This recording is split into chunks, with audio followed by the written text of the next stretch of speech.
Assalamualaikum warahmatullahi wabarakatuh. Halo semuanya, perkenalkan nama saya Muhammad Abdul Salam Amsyah.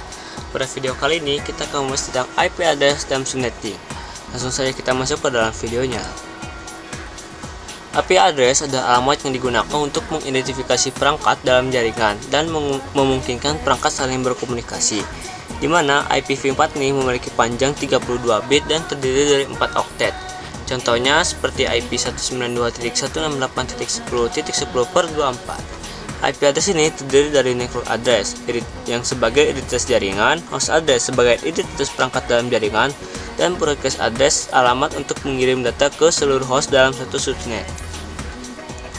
Kita akan bahas subnet mask dan prefix. Subnet mask adalah nilai yang digunakan untuk menentukan bagian mana dari IP address yang merupakan network dan bagian mana yang merupakan host. Contohnya seperti IP dari 1.92.168.1.10 dengan subnet masknya 255.255.255.0, di mana subnet mask ini juga menentukan berapa banyak perangkat yang dapat berada dalam satu jaringan. Nah, kita akan bahas prefix, di mana prefix ini adalah bentuk singkat dari subnet mask yang menggunakan notasi per diikuti dengan jumlah bit network. Contohnya seperti 255.255.255.0 itu sama dengan per 24. Nah, angka per 24 ini berarti 24 bit pertama digunakan untuk network, sedangkan 8 bit sisanya digunakan untuk host. Karena IPv4 memiliki 32 bit, maka kita tuh menggunakan rumus 32 dikurangi si prefixnya. Karena prefixnya di sini per 24, maka kita kurangi 24, yang artinya totalnya dari 8. Nah, hasil dari 8 ini merupakan bit dari hostnya. Maka jumlah alamatnya 2/8 sama dengan 256 alamat. Nah, rumus ini itu digunakan untuk menentukan berapa banyak IP yang bisa kita gunakan. Rumusnya itu adalah 2 dipangkatkan dengan jumlah bit hostnya. Nah, dimana karena kita sudah ketemu 256 alamat, nah si 256 alamat ini harus dikurangi untuk menggunakan network address dan broadcast address. Nah, artinya IP yang bisa digunakan adalah 254. Di sini terdapat tabel prefix yang bisa kalian lihat. Kita contohkan seperti di sini di prefix 25 dengan subnet masknya 255.255.255.128, di mana total IP-nya adalah 128. Tetapi host yang bisa digunakan hanya 126 karena dua lagi itu digunakan untuk IP network dan IP broadcast. Selain itu, IP juga terdapat IP publik dan IP privat. Nah, IP privat ini digunakan dalam jaringan lokal dan tidak langsung digunakan untuk komunikasi internet. Rentangnya seperti yang bisa kalian lihat di sini. Nah, IP publik ini digunakan untuk komunikasi melalui internet dan harus unik secara global. Pada mikrotik, IP privat biasanya dapat mengakses internet menggunakan NAT. Contoh IP publik ini seperti 8.8.8.8 yang merupakan IP dari Google. Nah, selain itu pada IP juga terdapat classless dan classful. Nah, classful address ini yang membagi IPv4 berdasarkan kelas tertentu seperti kelas A dengan rentang 1 sampai 126 dengan default prefixnya 8 dan jumlah hostnya 16 juta sekian.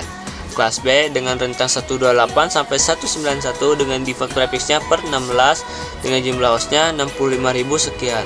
Sedangkan untuk kelas C dengan rentang 192 sampai 223 dengan default prefixnya 24 dan jumlah hostnya 254. Nah, untuk kelas D ini digunakan untuk multicast, sedangkan kelas E ini digunakan untuk eksperimen. Nah, sedangkan classless itu tidak bergantung pada kelas A, B ataupun C. Penggunaan jaringan ditentukan berdasarkan prefix atau CIDR.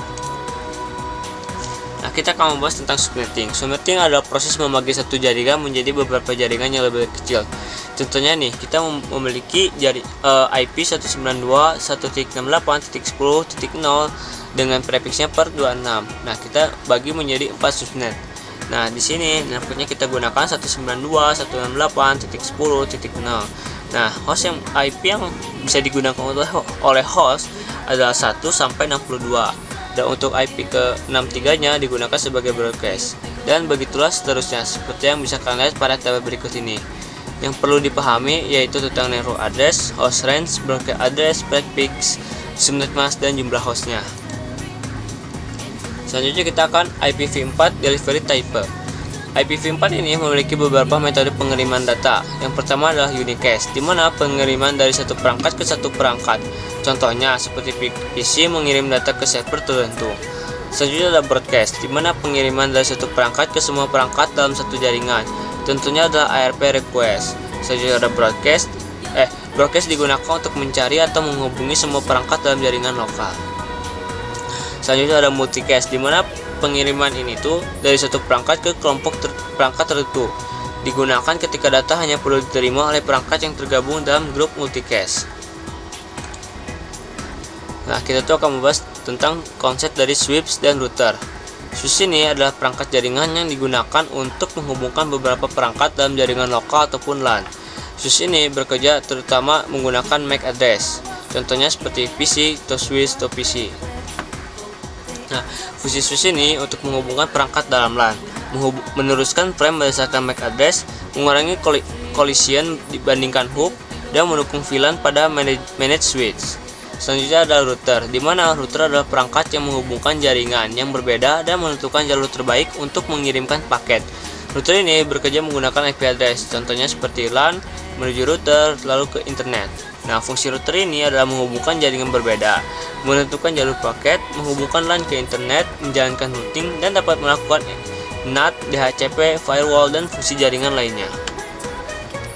Sekian untuk video kali ini, sampai jumpa di video selanjutnya.